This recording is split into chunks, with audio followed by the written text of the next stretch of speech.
자, 오늘은 2026학년도 대학 입시에 관한 이야기를 해보고자 합니다. 현재 고등학교 2학년 학생들, 그리고 아직 정확하게 발표된 건 아니지만 우리 1학년 학생들까지 같이 대학에 대해서 한번 알아볼 텐데요. 자, 서울대, 연세대, 고려대를 중심으로 해서 일단 우리가 흔히 말하는 스카이라고 하는 대학을 한번 알아볼 텐데, 내가 전교권의 성적을 유지하고 있다, 또는 그러기를 희망한다, 그러면서 내신으로는 극강의 내신을 유지하고 또는 목표로 삼고, 그리고 학종은 준비하는데 남들과 다른 탐구력과 남들과 다른 결과물을 가지고 정말로 육각형 리더형의 모습을 갖추는 이런 학생들이라면 이 영상을 집중해 주시고 남은 1년, 남은 2년 남짓의 시간들을 잘 준비해서 좋은 결과를 이뤄낼 수 있기를 바랍니다.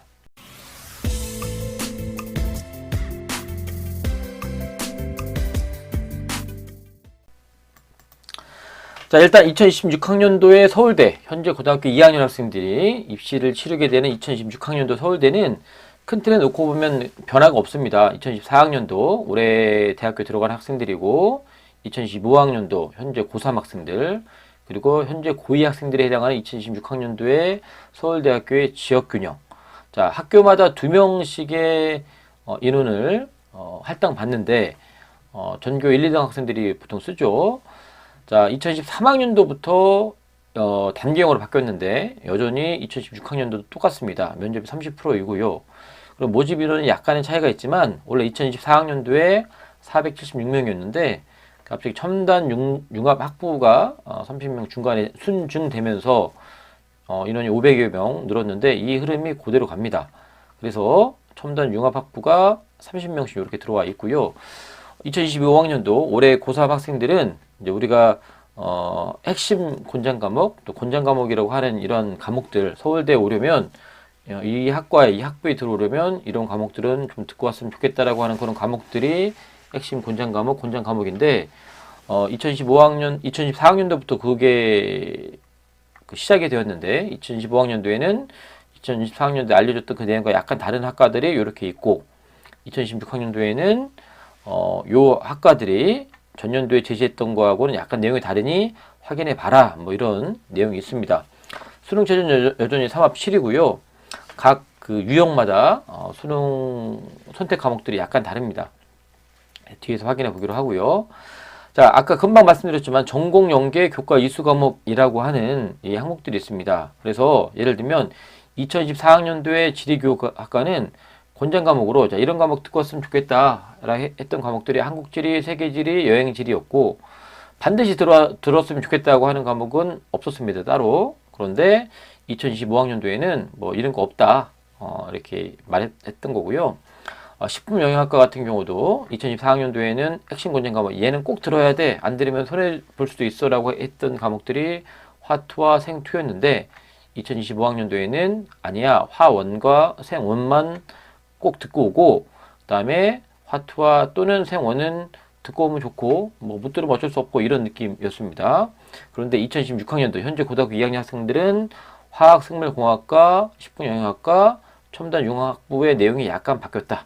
요거는 여러분들이 그 시행계획을 잘 보시면 됩니다. 예를 들면 첨단융합부는 핵심 권장 과목은 미적분으로 여전히 똑같아요. 2025학년도 현재 고3하고 똑같은데 권장 과목에서 확통 또는 물리학 원 또는 화학 원 또는 생명과학 원으로 바뀌었어요.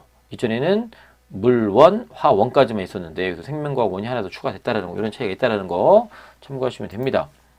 그래서 금방 말씀드렸지만 전공 연계 교과 이수 과목은 올해 졸업했던 2024학년도부터 서울대에서 보겠다라는 건데 핵심 권장 과목은 학과에서 공부하기 위해 필수적으로 이수를 권장하는 과목. 우리가 되게 궁금한 거예요. 그럼 안 듣고 오면 손해냐? 서울대학교에서 딱 부러지게 얘기하지 않지만 이렇게 제시했던 과목 안 듣고 오면 손해볼 수 있다라는 뉘앙스로 얘기를 하고요. 권장 과목은 공부하기 위해 이수를 권장하는 과목. 말 그대로 이거 들으면 좋을 것 같아. 뭐 이런 거. 핵심 권장 과목은 안 들으면 손해볼 것 같아. 이렇게 파악하시면 되는데 인문 쪽은 거의 없고요.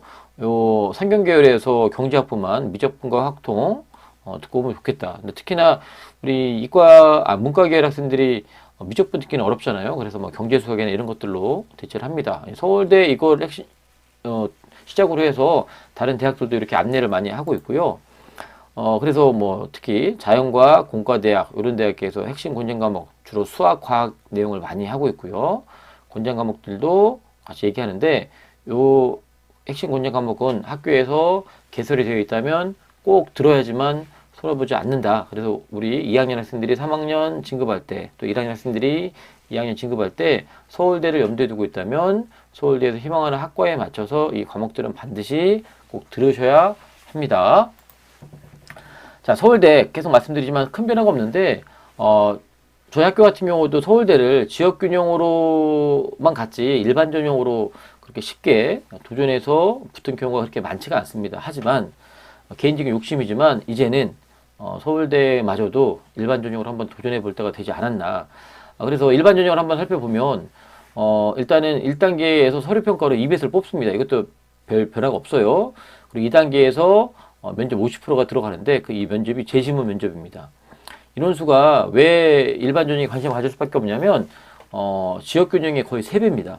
3배인데 지역균형 전교에 1등, 2등짜리가 겨우 한 명 붙기만 해도 대박이라는 학교들이 전국에 거의 대부분인데 일반 전형은 그 인원의 3배이기 때문에 이제는 여건이 된다면 일반 전형으로 우리가 준비시킬 수 있는 학생이 있으면 준비를 시키고 또 마음에 큰 뜻을 품고 있는 학생들이 있다면 과감하게 서울대 일반 전형도 한번 노렸으면 좋겠다. 수능 최저 없습니다. 수능 최저 없다는 얘기는 그만큼 재지문 면접이 힘들다. 충분히 변별이 된다. 보시면 되겠고요. 아까 첨단 융합학부 얘기했지만 지규는 30명이지만 일반 전형은 98명이에요. 이것도 2024학년도에 98명 신설됐는데 여전히 똑같습니다. 그래서 이 숫자만 놓고 보더라도 지규는 30명에 해당하는 숫자지만 일반 전형 거의 100명이에요. 그래서 숫자를 많이 뽑기 때문에 일반 전형을 버리지 마시고 내가 아까 육각형 리더를 했죠. 일정한 내신과 그 다음에 탐구력이 만렙인 우리 친구들 그 다음에 학교에서도 우리 아이들 충분히 싸게 보이는 아이들은 철저하게 준비를 시켜주면 좋겠다. 자, 그래서 일단 모집 인원을 볼 텐데요. 그럼 말씀드렸지만 지역균형은 인원이 많이 뽑지 않아요. 근데 일반 전형은 그거 대비 예를 들면 정치 외교학부 같은 경우는 지역균형 17명이지만 일반 전형은 25명이나 뽑아요. 그리고 이과 쪽 자연과학은 수리과학부는 직윤이 7명이라면 일반 전형은 16명이나 됩니다. 특히 공대 같은 경우는 뭐 예를 들면 기계공학은 16명인데 일반 전형 54명이나 되고요. 전기 정보공학부도 마찬가지로 11명인데 일반 전형 80명 이렇게 많이 뽑습니다. 모집 인원만 놓고 보면 일반 전형에 참 마음이 갈 수밖에 없어요. 다른 학과들 마찬가지고요. 우리 뭐 의예과만 놓고 보더라도 지규는 39명인데 일반 전형 50명 이렇게 돼 있고 첨단 융합학부 얘기했죠. 30명, 98명입니다. 잠깐 말씀 또 하나 드리면 정시 모집은 지역균형과 일반 전형 있죠. 정시의 지역균형은 수능 60에 교과 40이 들어가는 거고요. 정시 일반 전형은 서울대는 1단계 수능으로 2배를 뽑은 다음에 그 다음에 1단계 점수 80과 그 다음에 교과 20이 들어가요. 그러니까 서울대가 2024학년도부터 정시에도 교과 성적을 반영하죠. 그렇게 임팩트가 크진 않지만 어찌됐건 정시파 학생들에게 경종을 울리게 되는 모습이 있고요. 뒤에 말씀드리겠지만 고려대와 연세대도 이제는 2026학년도 현재 고2 학생들이 대학 갈 때는 정시에 생기부가 다 반영이 됩니다. 교과가 미비하지만 다 반영이 된다는 거 참고하시면 좋을 것 같습니다. 자, 그리고 일반 전형에서 면접을 보면 뭘 보느냐. 재시문 면접이라고 그랬는데 예를 들면 인문대학 사회가 뭐 보면 다 나와 있습니다. 인문 사회 관련된 지문 크게 보면 우리 논술이라고 보시면 됩니다. 다만 입으로 이제 구술로 해야 되는 논술이지만 이 정도의 준비를 해야 돼요. 아까 선생님이 육각형을 읽더라 했죠. 단순하게 학종 준비하는 것만 끝나는 게 아니라 그만한 탐구력과 또 그만한 학업 역량이 있는 친구들이 수능도 분명 준비해야겠죠. 일반 전형은 최저가 없지만 서울대만 쓰는 게 아니기 때문에 그런 친구들이 충분히 도전해보면 해볼 만하지 않을까라는 생각이 듭니다. 결코 쉬운 건 아니겠지만 그래서 지역균형 점수를 놓고 이건 2023학년도의 입시 결과입니다. 보통 1.3등급, 4등급 특히나 저희 학교 기준으로는 1.2등급 넘어가면 쉽진 않았는데 작년 같은 경우, 올해 졸업한 같은 경우는 한 명은 1.15, 한 명은 1.35였는데 둘 다 붙었다고 했죠. 보통 1.2, 1.3 정도의 내신을 가지고 3년간 학교 생활 열심히 하고 자기의 탐구력을 열심히 발휘했던 친구들, 이런 친구들이 지역균형으로 많이 붙어요. 그에 반해서 일반 전형은 자, 1등급 때 중후반, 심지어는 2등급 때까지도 점수가 보이죠. 물론 단순하게 내신만 갖고 비교할 상황은 절대 아니라는 거 압니다. 하지만 많은 학교들이 일반 전형으로도 준비를 시켜야 되고, 또 우리 학생들도 일반 전형은 넘사벽이라고만 생각하지 마시고 도전해 볼 필요가 있을 것 같아요. 2024학년도에 서울대 합격자에 대한 통계 현황 중에 하나인데, 지역균형으로는 일반고가 90% 넘게 합격합니다. 그래서 대부분 서울대를 붙으면 지역균형으로 붙어요. 저희 학교도 지역균형으로만 붙습니다. 하지만 일반 전형에서 일반고가 붙는 비율은 상당히 적죠. 전체 학교 수가 일반고 차지하는 비율이 70% 남짓이라고 보면, 거기에 일반고 학생들이 일반 전형에 붙은 경우는 30%가 채 되지 않기 때문에 일반고 학생들이 일반 전형으로 붙는다는 게 결코 쉽지 않다라는 증거가 여기 있죠. 대신에 얼마 되지 않는 자사고나 과학고나 영재고, 외고 이런 특목고에 해당하는 학교들이 일반 전형에서 상당히 경쟁력이 있습니다. 그러니까 쉽게 말해서 지역균형은 일반고 학생들끼리 경쟁이라면, 일반 전형은 요 어마무시한 학교 아이들과의 경쟁이기 때문에 결코 쉽진 않아요. 하지만 우리가 일반 전형 쓰는 학생들이 뭐 반에서 5등, 반에 10등 하는 학생들이 쓰는 게 아니잖아요. 결국은 전교권에 노는 학생들인데, 비록 아깝게 지역균형을 받지 못하지만 내가 전교 4등, 전교 5등 이런 친구들 있다면 일반 전형도 한번 야심차게 한번 준비할 필요가 있지 않을까. 그래서 지역균형은 작년도 기준으로 해서 그러니까 전체 인원수가 점점 준다는 게 너무 안타깝고요. 대신에 일반 전형은 조금 늘어요. 그런데 보시면 알겠지만 일반 전형 숫자도 그렇게 확 늘지는 않지만, 일반 전형으로 합격생을 배출한 학교를 보는데 이제 점점 지원하는 학교가 더 많아진다는 게 우리가 주목할 필요가 있어요. 그죠? 왜냐하면 지역균형에 뽑는 인원이 점점 줄어들고 일반 전형이 늘어나고 있기 때문에 많은 학교들이 일반 전형으로도 지원하는 학생들을 만들어내고 있다. 준비시켜 주고 있다. 그런 추세이기 때문에 일반 전형도, 그래서 제가 1학년을 맡고 있는데 우리 1학년부터도 일반 전형에 대한 준비를 좀 해보고자 하는 마음이 있습니다. 물론 그 숫자가 10명, 20명, 30명은 아니겠지만 학년에 한 명이 있더라도, 두 명이 있더라도 서울대 직위만 바르지 않고 일반 전형을 한번 보고 싶은 마음이 있습니다. 자, 이번에 고려대를 좀 알아볼 텐데요. 고려대는 2026학년도에 고려대는요, 큰 틀로 놓고 보면 최저 학력 기준이 많이 완화가 됐습니다. 이게 핵심이에요. 체제가 완화됐다는 얘기는 우리가 알고 있는 고려대학교의 교과 전형의 내신 점수 컷이 상당히 많이 올라갈 가능성이 있어요. 학교 추천 전형의 탐구가 2과목 반영인데 이제는 1과목으로 바뀌고요. 그리고 이 탐구가 이제는 자연 계열도 과탐을 안 봐도 됩니다. 논술 전형이 이제 2025학년도 현재 고3이 보는 그 학년에서 갑자기 논술 전형이 생겼는데, 특히나 경영대학은 4.5라고 하는 어마무시한 최저를 달아놨는데, 이게 현재 고2 학생들은 다른 논술 전형과 마찬가지로 4.8로 바뀌어요. 왜 이런 짓을 했는지 참 이해가 안 되지만 어찌됐건 너무나 이해가 안 되는 4.5라는 어마무시한 최저를 달았는데 바로 1년 만에 또 바뀝니다. 의과대학마저도 수능 최저에서 탐구가 1과목으로 바뀝니다. 고려대는 의과가 4.5였고 탐구가 2과목이었는데, 과탐이 2개였는데 하나로 바뀌어요. 그리고 반도체공학, 차세대 통신학과, 스마트 모빌리티 학부의 학업 우수형이 4.7이었는데 4.8로 완화가 되고요. 탐구가 하나만 반영합니다. 그러니까 전반적으로 최저가 완화됐다. 그래서 내신에 대한 입결은 상당히 높아질 가능성이 있고요. 수시 정시 모두가 응시 과목이 다 폐지가 됐습니다. 수학도 미적분 안 봐도 되고요. 자연계열에서. 그다음에 탐구도 과탐 아니어도 된다. 대신에 정시에서 과탐을 보게 되면 3%의 가산점을 주겠다라고 이게 고대에 바뀐 내용이에요. 자, 학교장 추천 내신 기반으로 하는데, 자, 2024학년도 올해 졸업생들은 재학생이 4%를 추천했고, 현재 고3부터는 학교별로 12명, 지금 2학년도 12명인데, 또 하나의 변화는 고대가 교과 전형임에도 불구하고 서류를 반영하는 최상위권 대학이었는데, 이게 현재 고2 학생들은 서류가 10%로 축소가 됩니다. 같은 맥락으로 최저가 줄었기 때문에, 줄고 서류도 축소했기 때문에 눈으로 보이는 실제로 느껴지는 교과의 입결은 상당히 높아질 가능성이 있어요. 얼만큼 높아질지 모르겠지만 우리 고대를 희망하는 친구들은 내신 관리도 더 철저하게 할 필요가 있습니다. 교과는 전교과 반영하는데 우리가 전교과를 반영한다는 얘기는 우리 뭐 제2외국어, 일본어, 중국어 이런 것도 들어갈 수 있기 때문에 아무튼 내신 관리 잘 하셔야 돼요. 이거 놓친 친구들은 고대가 합격하기 어려울 수도 있다.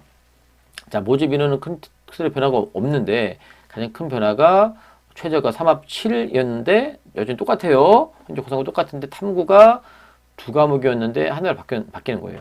올해만 하더라도 탐구가 자연계열은 무조건 과탐을 봤어야 되는데 현재 고2는 자연계열이라도 사탐을 봐도 된다. 이렇게 바뀌었고요. 의대마저도 두 과목이 아니라 한 과목으로 바뀌는데 과투에 대한 의무사항이 아니라 탐구, 사탐을 하면 된다. 이론적으로는 이렇게 바뀌고요.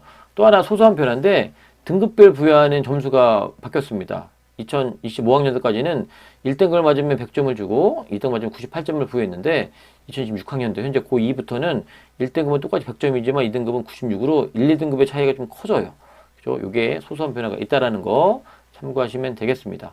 또 하나 또 탐구를 볼 때 동일 분야 응시가 불가능했습니다. 예를 들면 화원과 화투를 보면 안 된다라는 게 작년까지였는데 2026학년부터는 그것도 가능하다. 아무튼 수능에 있어서만큼은 되게 고대가 2026학년도 우리 고2 학생들에게는 되게 넉넉한 마음을 베푸는 것 같습니다.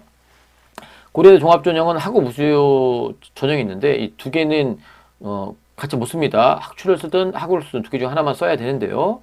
자, 2024학년도까지는 단계형으로 OBS를 뽑은 다음에 재시험 면접 봤는데 올해 고3부터는 서류 100으로 바뀌어요. 우리 이전에 다른 영상에서 알려드렸지만 교과 전형과 종합 전형인데 서류 전형의 차이, 그 다음에 면접 있는 전형의 차이를 얘기했습니다.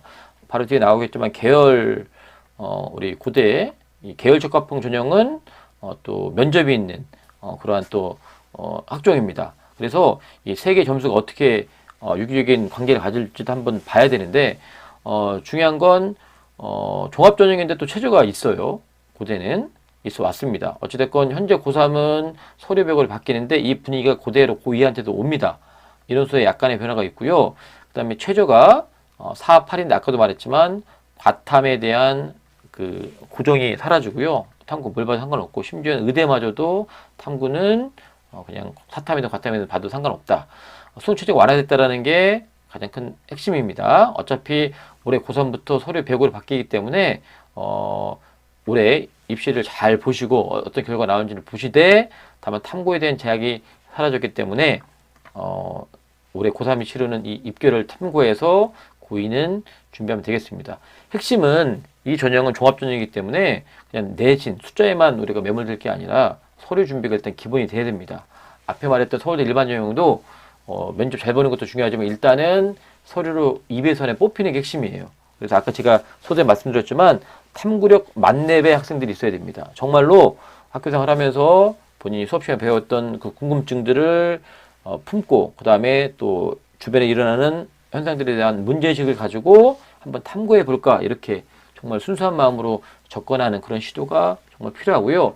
그렇게 시작해서 실제적으로는 결과물을 만들어낼 수 있는 그런 과정을 좀 겪어서 진로에 대한 진정성 있는 탐구를 해오면 개인적으로는 충분히 경쟁력이 있다고 봅니다. 자, 계열적합형은 최저가 없는 종합이에요. 아까 학추랑 학우를 같이 쓸 수 없다고 했지만 반대로 계열적합형은 그러지 않아요. 그러니까 학추도 쓰고 계열도 쓸 수 있는 겁니다. 자, 2024학년도까지는 면접이 50%였고요. 2025학년도도 똑같이 가는데 2026학년도에는 면접이 40으로 줍니다. 줄고요. 똑같이 재시험 면접을 봅니다. 그래서 요거 최저가 없는 상황에서 면접이 좀 줄었다.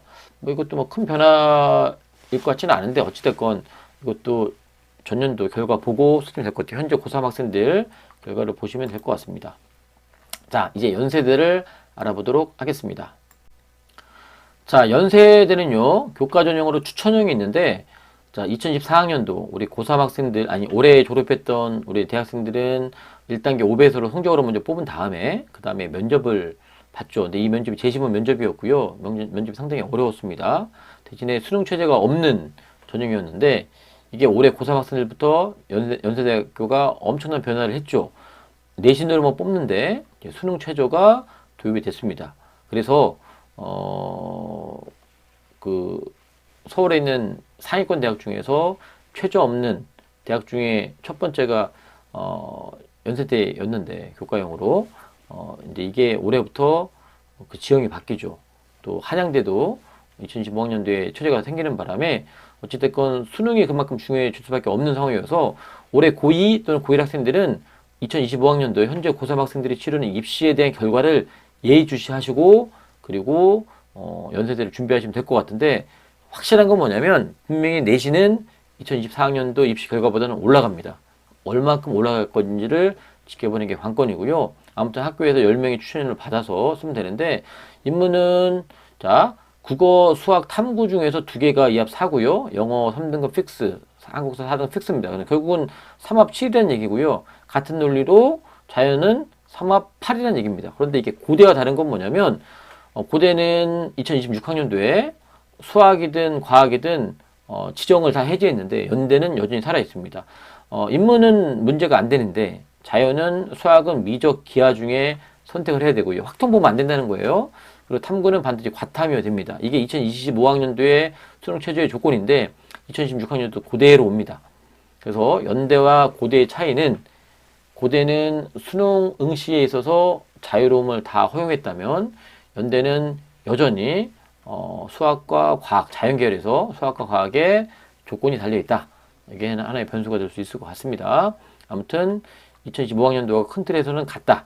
2025학년도 현재 고등학교 3학년들이 입시를 치르고 나서의 결과를 보시고 연대를 접근하면 되는데 어찌됐건 지금 연대가 가지고 있는 합격자보다는 점수가 상당히 높아질 거다. 얼마큼 높아질지는 지켜봅시다. 또 하나의 전형 중에 하나가 이제 활동 우수형이라고 하는 종합 전형이 있는데요. 마찬가지로 연대도 추천형과 활동 우수형은 동시에 쓸 수는 없습니다. 자, 그런데 자, 활동 우수형은 고대의 학업 우수형과 마찬가지로 최저가 있는 종합 전형이에요. 최저가 있는 종합 전형. 2024, 5, 6을 보는데 큰 틀에서는 차이가 없습니다. 그런데 굳이 차이가 있다면 서류에서 인문과 통합은 3배수고 자유는 4배수였는데 2016학년도에는 모든 계열이 다 4배수 뽑습니다. 그러고 나서 면접을 보는데 이 면접이 재심 면접이에요. 2024학년도까지는 면접이 재심은 기반 학업 역량 면접이라 그랬는데 2025학년도부터는 재심은 기반 논리적 사고력 및 의사소통 능력 면접으로 바뀐다고 공시를 했고요. 2026학년도 같이 갑니다. 마찬가지로 올해 입시 결과를 보시고 접근하면 좋을 것 같은데 최저도 똑같아요. 앞에서 언급했던 추천형과 최저도 똑같은데 중요한 건 이건 종합이다. 수능 최저만 맞춘다고 되는 게 아니라 종합전형을 준비한 학생들 중에서 수능 최저까지 되는 그래서 제가 육각형 리더라고 그랬죠. 기본적으로 연대든 고대든 종합으로 지원하려면 일정한 수준의 내신이 담보가 돼야 되고요. 근데 그게 1.1등급, 1.2등급만 아니라는 겁니다. 1.5등급이 나올 수도 있고 1.9등급이 나올 수도 있는 이 학생들 중에서 종합전형으로 정말 열심히 준비했던 친구들, 엄청난 탐구력을 보여줬던 친구들, 학교 생활에 정말 충실했던 친구들 중에서 이런 최저까지도 맞추면 연대 활동 우수형도 한번 해볼만 하다. 자, 그래서 연대도 서울대 마찬가지로 2024학년도에 결과를 발표했는데요. 교과 전형은 서울대와 같은 흐름으로 일반고가 거의 압도적입니다. 즉, 일반고에서 연대 간에 가장 쉬운 방법은 추천형으로 붙었던 거예요. 여전히 면접은 어려웠지만 그에 반해 종합형은 활동 우수형 같은 경우는 서울대 일반 전형보다는 그래도 퍼센테이지가 높게 나왔지만 다른 이 교과 전형에 비해서는 그래도 절반은 약간 상회하는 그런 숫자입니다. 연대 같은 경우도 종합 전형보다는 교과 전형으로 가는 게 일반고에서는 더 유리할 수밖에 없는 거예요. 자, 이거는 2024학년도 올해 입시 결과입니다. 추천형만 했는데 이 결과 일단은 1단계에서 5배수를 뽑은 다음에 면접을 보는 건데 이렇게 1단계 5배수 안 되는 경우는 다 면접을 봐요. 그렇기 때문에 90% 컷이 3.06이라는 얘기는 정말 3등급짜리가 연대를 썼어요. 그런데 이 친구는 붙었는지 떨어진지 모르겠지만 90컷이 1.67이니까 뭐 떨어졌겠네요. 근데 보시면 알겠지만 1.5, 6, 7 여기에서 점수가 많이 형성이 됩니다. 연세대가. 연세대가 정말로 센 대학인데 교과 전형인데 1.6등급, 7등급이 붙는다고? 자, 그 이유는 어려운 재심 면접을 봤기 때문에 그래요. 그런데 이게 사라지고 최저가 달려있는 교과 전형으로 바뀌었기 때문에 점수가 올라갈 겁니다. 1.5등급 안쪽으로 올라갈 가능성이 상당히 커요. 얼마큼 올라갈 건지는 올해 입시를 통해서 보시고 그 데이터를 보고 나서 우리 고등학교 2학년들 쓰시고 그리고 1학년들은 또 어떻게 변할지 모르겠지만 이 흐름을 가져가면 될 것 같습니다. 이거는 2013학년도 입시 결과예요. 아직 활동 우수형에 대한 데이터는 연대에도 제시하지 않았기 때문에 가져왔는데 활동 우수형은 최저가 달려있는 종합이라고 그랬잖아요. 근데 이거는 아까 그 2024학년도 추천형하고 봤을 때 그래도 점수가 뒤로 좀 물려있죠. 70% 같은 경우는 3등급짜리가 있는 경우도 있고요. 자, 이거 연대 얘기하는 겁니다. 연대 종합전형. 물론 계속 말씀드리지만 종합전형을 단순하게 내신 성적 가지고만 얘기하는 건 참 어리석은 일이지만 2등급대의 내신을 가지고도 충분히 여러분이 도전할 수 있는 상황이다. 참고하시면 좋을 것 같아요. 연세의 또 하나의 마지막 변화. 연대 정시에서도 드디어 학교생활기록부에 교과가 반영이 됩니다. 그럼 서울대, 고대, 연대는 2026학년도 현재 고등학교 2학년 학생들이 치르는 입시에서는 정시에서도 다 교과가 반영된다. 그러니까 나는 정시파요 하면서 학교생활을 개판으로 한다. 내신 관리하지 않는다. 3학 2학기를 버린다. 이런 친구들은 손해볼 수 있습니다. 다만 그 파장이 그렇게 크진 않습니다. 자, 그로부터 말씀드리면 1000점 만점에 50점에 해당하는 교과 전형을 점수를 반영한다는 거예요. 정시에서. 자, 어떻게 반영하느냐? 자, 교과 50점 만점인데 기본 점수가 40입니다. 전과목 반영하는데 1, 2등급에 해당하면 7점을 주고요. 3, 4등급에 6점 주고 해서 8, 9등급은 빵점을 주겠다. 뭐 이런 거고요. 이건 등급이 나오는 과목. 등급이 나오지 않는 과목은 A는 3점, B는 2점, C는 빵점 이렇게 줘서 총 기본 40점에다가 10점을 이렇게 주겠다는 겁니다. 그렇게 크지 않아요. 게다가 출결은 마이너스 개념인데 감점인데 미인정 결석 딴 거 아니에요. 질병 결석 이런 거 아니고 미인정 결석에 3일 이하면 아무 감점이 없는데 3일 초과하면 0.5점씩 0.8점 이렇게 감점한다는 거예요.